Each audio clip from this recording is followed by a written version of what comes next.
তো আমরা একটু এই টপিকটা খেয়াল করি। এই টপিকটা ফার্স্ট অফ অল ওইখানে যেটা আমরা পড়ে আসছিলাম, হ্যাঁ, কোয়ান্টাম সংখ্যায়। তো এইখানে একটা ব্যাপার হচ্ছে কি, ওখান থেকে আমরা ইলেকট্রন বিন্যাস সংখ্যা নির্ণয় করতে পারতাম। এসে যেমন ইলেকট্রন 2টা থাকতে পারে, পিতে 6টা, ডিতে 10টা, এরকম এফে 14টা, এবং ইভেন ওইরকম ভাবে আমরা প্রধান কোয়ান্টাম সংখ্যার মাধ্যমে ইলেকট্রন নির্ণয় করতে পারি। এটা একটা শর্টকাট টপিক হচ্ছে কি ভাই, 2n স্কয়ার সংখ্যক। এবার 2n স্কয়ার সংখ্যক এটা আমরা কিভাবে ইউজ করতে পারি ভাইয়া, যদি n এর মান খেয়াল করো, যদি n এর মান কত হয়, 1 হয়, n এর মান হয়, তো তুমি 2 বসাও, 2 * 1 এর উপরে স্কয়ার, তার সাথে কত ইলেকট্রন থাকতে পারবে, 2টা। যদি n এর মান কত হয়, 2 হয়, তাহলে 2 * 2 এর উপরে স্কয়ার, তাহলে কত হবে, এখানে 8 হবে। যদি n এর মান 3 হয়, তো 3 কি হবে, 2 * 2, 3 এর উপরে স্কয়ার, তাহলে হবে এখানে 18টা। এবং n = যদি 4 হয়, তাহলে এখানে কত হবে, 2 * 4 এর উপরে স্কয়ার, তাহলে কত হবে, 32 ইলেকট্রন থাকতে পারে। এটা হচ্ছে আমাদের প্রধান কোয়ান্টাম সংখ্যা। জানতে পারলে আমরা জানতে পারবো ওই প্রধান কোয়ান্টাম সংখ্যা কতগুলো ইলেকট্রন থাকতে পারে। এটা হচ্ছে 2n স্কয়ার সূত্র। আর যেটা একটা শর্টকাট হচ্ছে, যদি তুমি সহকারী কোয়ান্টাম সংখ্যা জানতে পারো, তাহলে এখানে 2 * 12 + 1 এর সূত্র দ্বারা তুমি করে দিতে পারবা। যখন তুমি যে চিন্তা করো, যখন l এর মান তুমি 0 পাবে, l এর মান 0 পাওয়া মানে জিনিসটা কি, আমি এগুলো লিখে দিই। এটা কোন শেল, এটা k, এটা হচ্ছে l, এটা হচ্ছে m, এটা হচ্ছে n, আর এটা হচ্ছে ভাইয়া কি, এটা s, s এর জন্য l এর মান 0, p এর জন্য l এর মান কত ভাইয়া, 1, sp d এর জন্য কত, d এর জন্য পড়ে আসলাম কত ভাইয়া, 2, এবং f এর জন্য হচ্ছে 3 মান। এই তো তুমি এখানে কিভাবে ইলেকট্রন বিন্যাসটা বের করে ফেলবা, দেখো তো সূত্র বসাও, 2 * 2l, 2 * 0 + 1, দ্যাটস ওয়াই এখানে ইলেকট্রন থাকতে পারে 2টা। আচ্ছা, এখানে একটু চিন্তা করো তো, তাহলে কি হবে, 2 * 2 * 1 + 1 = কত হবে, এখানে 6, 2 × 2, 2 × 3, 3 × 6। আচ্ছা, এবার খেয়াল করো তো, 2 * 2 * 2 + 1, এখানে হবে কত, তাহলে 10, আর এখানে হবে 2 * 2 * 3 + 1, দ্যাটস ওয়াই এখানে হবে তোমার 3 × 2 = 5, এখানে 3 × 6 = 7, 6 × 14। এভাবেও আমরা নির্ণয় করে ফেলতে পারি। আচ্ছা, এরপর পরবর্তী যে টপিকটি, সেটা হচ্ছে আমাদের আফবাও নীতি এবং আফবাও নীতি, মানে ইলেকট্রন বিন্যাস করার ক্ষেত্রে। এখন ইলেকট্রন বিন্যাস করার ক্ষেত্রে যদি আমরা আফবাও নীতিটা একটু খেয়াল করি, তো আফবাও নীতি মূলত কি, এটা কি, এটা আসলে এটাকে বলা হয়, এটা কোনো বিজ্ঞানী নাম না। আমরা অনেকে মনে করি আফবাও একটা বিজ্ঞানীর নাম, না, আফবাও একটা হচ্ছে নীতির নাম, নীতি বলে এটাকে ইংলিশে বলে বিল্ডিং আপ নীতি। এখন প্রথম প্রশ্ন হচ্ছে যে এখানে নীতিটা মূলত কি, নীতি অনেকটা সহজ নীতি, যে ইলেকট্রন প্রথমে, আমি এখানে যে এই যে এগুলো লিখেছি, 1s, 2s, 2p, 3s, 3p, 3d, 4s, 4p, 4d, 4f, 5s, 5p, 5d, এই যে তোমার কি উপশক্তি স্তরগুলো লিখে ফেলছি, অরবিটালগুলো, এই অরবিটালে কিভাবে ইলেকট্রন প্রবেশ করবে সেই অবস্থাটা বোঝায়। এখন আমি এখানে অলরেডি লেখা দিয়ে ফেলছি যে কিভাবে ইলেকট্রন প্রথমে 1s, 2s, 2p পর 3s কেন আসবে। এই রিজনটা আমাদের বলে আহ্বান নীতি। আহ্বান নীতি মূলত বলে কি, ইলেকট্রন প্রথমে সর্বনিম্ন শক্তির অরবিটালে প্রবেশ করবে। এখন যখনই আমি বলতে বললাম ভাইয়া সর্বনিম্ন শক্তি, এই কথাটার মিনিংটা কি, এখন এই সর্বনিম্ন শক্তিটা কি, এই সর্বনিম্ন শক্তিটা বুঝতে পারবো কিভাবে, যে কোনটা সর্বনিম্ন শক্তি, সেটা বোঝার জন্য আমাদের যেটা কন্ডিশন হচ্ছে, যে যার n + n এর মান কম। এখন n + n এর মানটাই হচ্ছে মূলত সর্বনিম্ন, মানে শক্তির ভ্যালু প্রকাশ করে। সরি, আমি এখানে ভুল, সর্বনিম্ন শক্তি। তো যার n + n এর মান কম, সে হবে সর্বনিম্ন শক্তির অরবিটাল। আর যখন দেখা যাবে যে n + n এর মান দুটো সমান হয়ে গেছে, তখন যার n এর মান কম, সে হবে সর্বনিম্ন শক্তির অরবিটাল। আমরা একটু খেয়াল করি, এখানে আমরা প্রথমে এখানে একটু দেখি যে এই ক্ষেত্রে খেয়াল করি, এখানে 2p এর পরে 3d ইলেকট্রন গেল না, 4s চলে আসলো। এখন আমরা চিন্তা করবো যে এই 3d 4s টা নিয়ে কাজ করি, 3d 4s। আচ্ছা, এখানে খেয়াল করো, 3d এন্ড হচ্ছে 4s। এখন আমাদের শক্তির ফর্মুলা হচ্ছে কি, n + l, এটা হলো সেম ভ্যালু, l + n, এটাতে আমরা শক্তি বুঝতে পারবো। এখন একটু খেয়াল করো, এখন এই 3 মিনিটস হচ্ছে l এর মান, আর d তো n এর মান, আর d হচ্ছে l এর মান। তো এখানে n এর মান হচ্ছে 3d, আর এখানে l এর মান হচ্ছে 4, এই যে 4 দেওয়া, 4, এটা আমি গতকাল ক্লাসে দেখাইছি। আচ্ছা, এখন হচ্ছে কি ভাইয়া, প্লাস l d এর জন্য, এখন তুমি চিন্তা করো ভাইয়া, আমি একটু পড়লাম, d এর জন্য l এর মান হচ্ছে 2। আচ্ছা, s এর জন্য l এর মান কত, s এর জন্য l এর মান হচ্ছে 0। এখন একটু ক্যালকুলেট করো তো, এখানে 5 আসে, এখানে 4 আসে। আর তুমি বলো কার শক্তি বেশি, 3s এর 3d এর শক্তি বেশি, 4s এর শক্তি বেশি? অবশ্যই 3d এর শক্তি বেশি, 4s এর শক্তি কম। তো যার শক্তি কম, তার ওই অরবিটালে ইলেকট্রন আগে প্রবেশ করবে। এই জন্য দেখা যায়, এখানে কি দেখা যায়, 3d তে ইলেকট্রনটা প্রবেশ না করে, এখান থেকে 3p এর পরে 4s এ ইলেকট্রন প্রবেশ করে। এখন আরেকটা কনসেপ্ট আমাদের এখানে চলে আসে ভাইয়া, যে এইটা আপনি যেটা বললেন, যার n + n এর মান সমান, এটা আবার কখন হয়? হ্যাঁ, এখন এইটা আমরা এইভাবে বুঝতে পারি, এটা খেয়াল করো, যে আমরা যে 3s আরেকটা কাজ করি আমরা, 3s আর একটা হচ্ছে ধরো এখানে 4p আর 5s নিয়ে কাজ করি, 4p এবং 5s, 4p এবং 5s, তাহলে এটা মিলে যাবে 4p আর হচ্ছে 5s। আচ্ছা এখন এটা সেম n প্লাস l, এটা n প্লাস l, ঠিক আছে। আচ্ছা 4 মিনিং হচ্ছে n এর মান হচ্ছে 4, আচ্ছা এখানে আছে 5, খেয়াল করো। এখন p এর মান কত ভাইয়া? p এর মান হচ্ছে এখানে 1, এখানে কত ভাইয়া? এখানে 0, দ্যাটস ওয়াই এখানে যদি 5, এখানে আছে 5। তো আমি যার n প্লাস l এর মান সমান হয়ে গেছে, এখন কোথায় ইলেকট্রন আগে প্রবেশ করবে? তো এইটা আমরা কি বুঝলাম? এটা আমাদের ইলেকট্রন 4s 3d বড় কার থেকে? 4s এর থেকে, এইজন্য 4s ইলেকট্রন আগে প্রবেশ করবে। আর এখানে দুইটা সমান, এখানে কে আগে প্রবেশ করবে? এখানে খেয়াল করো যার n এর মান কম, তো n এর মান কম কার? 4p, তো এখানে 4p হচ্ছে কম শক্তি স্তর, 5s টা হচ্ছে বেশি শক্তি স্তর, এজন্য 4p তে ইলেকট্রন আগে প্রবেশ করবে। এটা আমাদের রুলস। তো বাকি তুমি এটা মুখস্থ করে ফেলতে হবে, 1s 2s 2p 3s 3p 3d 4s 4p 4d 4s, এভাবে মুখস্থ করে আমাদের ইলেকট্রন বিন্যাস করতে হবে। এখন ফার্স্ট অফ অল আমি এখানে কিছু ইলেকট্রন বিন্যাসটা দেখি, আমি কিছু ইলেকট্রন বিন্যাস করে দেখাই। যেমন আমরা করতে আজ ফার্স্ট আমি করতেছি সোডিয়ামকে দিয়া কিছু ইলেকট্রন বিন্যাস করাবো। সোডিয়াম, এখানে করি ক্যালসিয়াম, এখানে করি নিকেল, হ্যাঁ নিকেল করে ফেলি, হ্যাঁ এইগুলো আমরা একটু ইলেকট্রন বিন্যাস করি। আবার অনেক সময় এইগুলো দেখতে পাই যে অনেক সময় এইসব এরকম ইলেকট্রন বিন্যাস আমাদের চলে আসে, আয়রন 2 প্লাস, হ্যাঁ ক্লোরিন মাইনাস, এই ইলেকট্রন বিন্যাসগুলো কিভাবে করবো, তো এইটা আমি একটু পরে বলি, এই টপিকটা একটু পরে বলি, আগে সাধারণ ইলেকট্রন বিন্যাসগুলো করি। আচ্ছা এরপর হচ্ছে ভাইয়া কি জিঙ্ক করতে পারি, আমরা কপার করতে পারি, আমরা ক্রোমিয়াম করতে পারি, হ্যাঁ তো এইগুলো একটু ইলেকট্রন বিন্যাসগুলো আমরা করি, খেয়াল করি। এখন তোমরা তোমাদের বাসায় তোমরা করবা কি, তোমরা 1 থেকে 30 পর্যন্ত, আমি যেভাবে করাচ্ছি 1 থেকে 30 পর্যন্ত প্রত্যেকটা ইলেকট্রন বিন্যাস সুন্দর করে করবা, হ্যাঁ। আচ্ছা তো প্রথমে সোডিয়াম করে আমাদের রুলসটা হচ্ছে 1s2, প্রথমে এই যে দুইটা 2s2 2p6, ক্লিয়ার। আমাদের অলরেডি 10টা হয়ে গেছে, বাকি আছে কয়টা? 3s2, সরি 3s1, এটা হয়ে গেল ভালো কথা। এরপর হচ্ছে 1s 2s 2p 3s, মানে দুইটা 6টা 2টা, তো টোটাল কয়টা হয়ে গেল? 4 6 10 10 2 12। এরপর হচ্ছে 3 আমাদের খেয়াল করো 3p, p তে থাকবে 6টা। এখন খেয়াল করি 3p, এখন এখানে কি লিখতে পারি? 3p এখানে কতগুলো হয়ে গেল? এখন তুমি চিন্তা, তুমি কি 3d লিখবা আর 4s? এখন আমি তোমাকে বললাম কি যে 3d 4s 3d থেকে 4s টা নিয়ে শক্তি আছে অরবিটাল, এজন্য 4s লিখলেও আমাদের এখানে ইলেকট্রন আগে ভরপুর করতে হবে।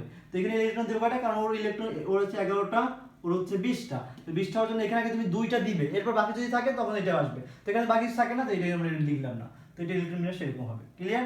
আচ্ছা আমরা যদি এটা করি, আমরা নিকেল করি না, আমরা হ্যাঁ নিকেলই করি, সমস্যা নেই। আচ্ছা নিকেল, আচ্ছা খেয়াল করো, তো নিকেল যদি করি খেয়াল করো, নিকেল হচ্ছে 21, সরি নিকেল 21 নিকেল হচ্ছে nickel copper zinc, nickel copper zinc, তাহলে নিকেল 27 হবে, 28, সরি 28 হবে। তো এটা করো, তো এটা 1s2 2s2 2p6 3s2 3p6, তুমি 3d আগে লিখবা, এরপর 4s লিখো, কারণ 4s এ এখানে ইলেকট্রন আগে বসাবা, ওর দিকটা আগে, কারণ ওর শক্তি স্তর, ওকে আগে ইলেকট্রন দিবা।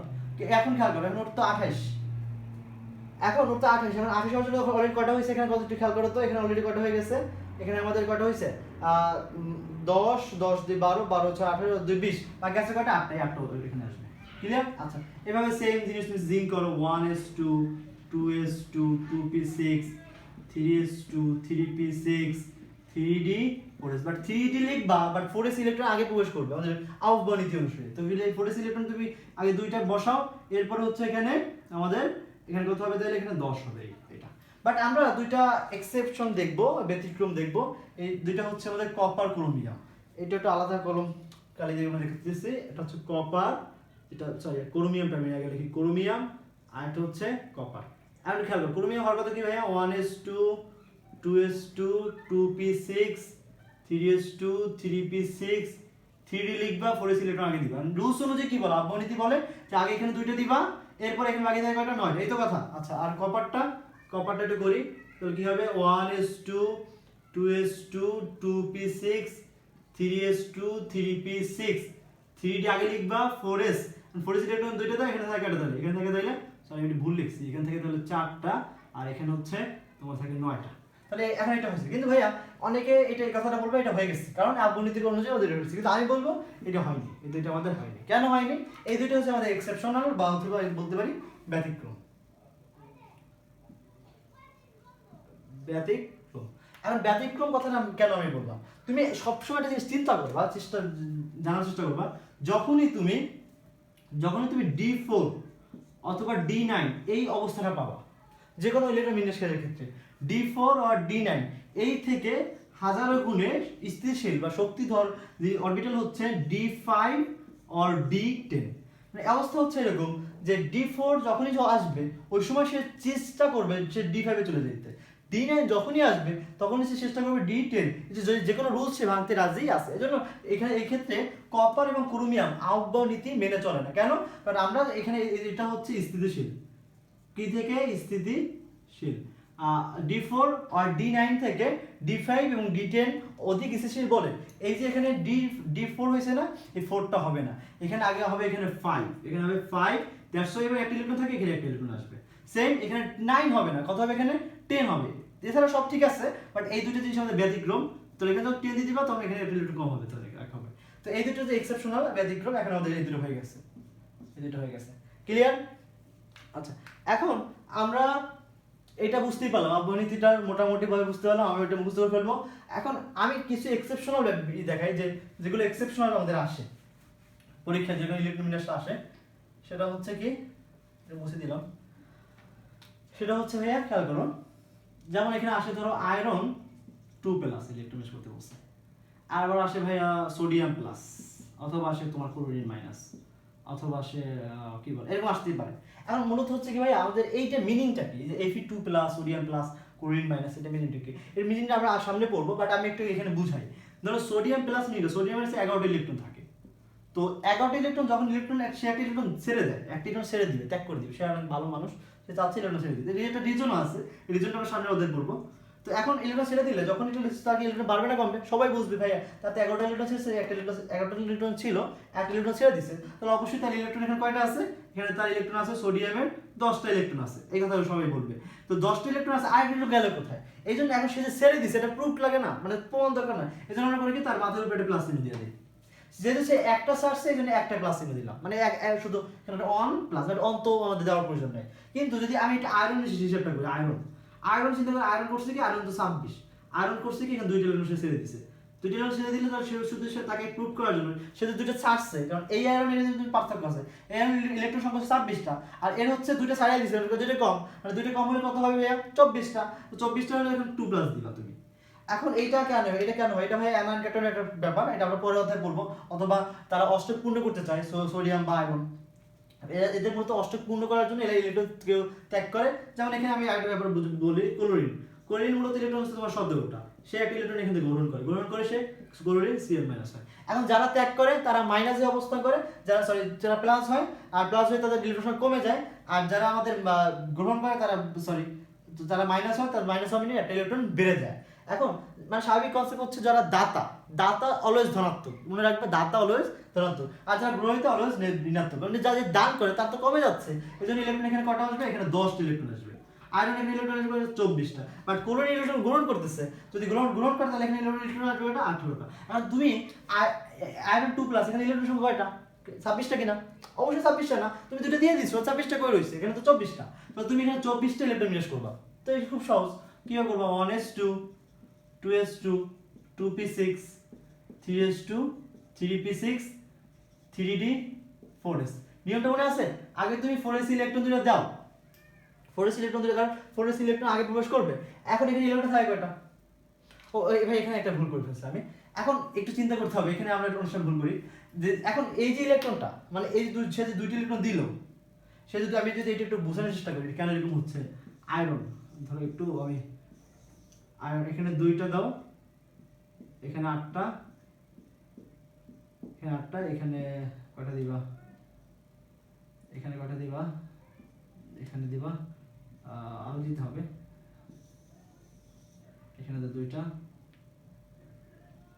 পুলিশে 2টা যাচ্ছে, আর এখানে করার কথা 8 হইলো, 8 2টা, তো এখানে কয়টা আসবে, 6টা আসবে, 2 8 10, আর আর হচ্ছে তোমার মতো এখানে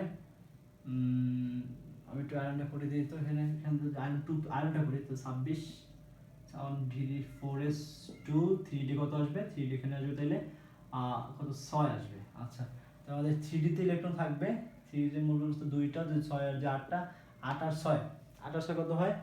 8 আর 6 14, তো 14 ইলেকট্রন থাকবে। আমি একটু বসাই দিই এখান থেকে 1টা 2টা 3টা 4টা 5টা 6টা 1 2 3 4 5 6 7 8 9 10 11 12 13 14, 14 হয়ে গেছে। এখন বাকি ফোরেসের জন্য ফোরেসের আলাদা। এখন তুমি চিন্তা করো ভাইয়া, এখন এই যে ইলেকট্রন ছাড়বে, এখন তুমি চিন্তা করো সে কি এই কক্ষপথ দিয়ে ইলেকট্রন ছাড়বে না ভিতরে কক্ষপথ দিয়ে ইলেকট্রন ছাড়বে?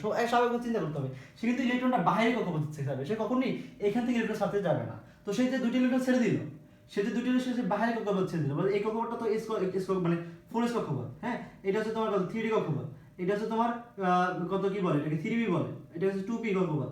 হ্যাঁ, এখন একটু চিন্তা করো, বা এটা আমি একটু সুন্দর করে লিখি, এটা হচ্ছে 4, এটা 3, এটা 2 নম্বর কক্ষপথ। এখন সে কখনোই 4 কক্ষপথে তো ইলেকট্রন শেষ সর্বশেষ শক্তিস্তর, সর্বশেষ শক্তিস্তর ইলেকট্রন সে ত্যাগ করে। এই জন্য সে কোন ইলেকট্রন দুটো ছেড়ে দিবে? সে এই দুটি ইলেকট্রন ছেড়ে দিবে। তো এই দুটি ইলেকট্রন ছেড়ে দিলে তার ইলেকট্রন বিন্যাসটা কি হবে? এই দুটো থাকবে না, তখন এটা হবে কি Fe2+। আমি কি বুঝতে সক্ষম? আচ্ছা, বাকি একটু ঝামেলা হয়ে গেছিল, আমার একটু মিসআন্ডারস্ট্যান্ডিং হয়ে গেল। তো এখন এটা কিভাবে হবে? সোডিয়াম 11, মানে সোডিয়াম 11 সে সর্বশেষ নিচের একটা ছেড়ে দিবে, মানে সোডিয়াম ইলেকট্রন বিন্যাসটা কি ভাইয়া? 1s2 2s2 2p6 3s2 3s2, হ্যাঁ এই পর্যন্ত রাখো। তো 1s 2s 2p এখানে অন হওয়ার কথা ছিল, এই অন ইলেকট্রনটা সে দিয়ে দিয়েছে, দিতে এটা বাদ, তাহলে আমাদের ইলেকট্রন বিন্যাস এরকম হবে। ক্লোরিনটা করি তো 1s2 2s2 2p6 3s2 3p6, 3 ছিল কত? সরি 3p 5 ছিল 5। এখন 5 17টা, এটা ইলেকট্রন এক কোলন গ্রহণ করছে, একটা হয়ে গেছে, তাহলে নাম তাহলে কত? 6টা, এখানে 18টা, এখানে তো 10টা, এখানে 26টা।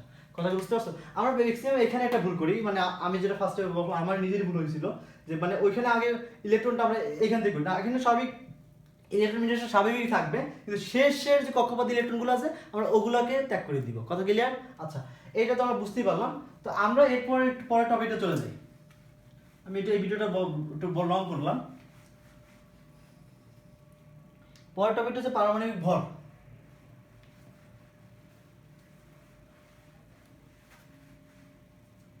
পারমাণবিক, আচ্ছা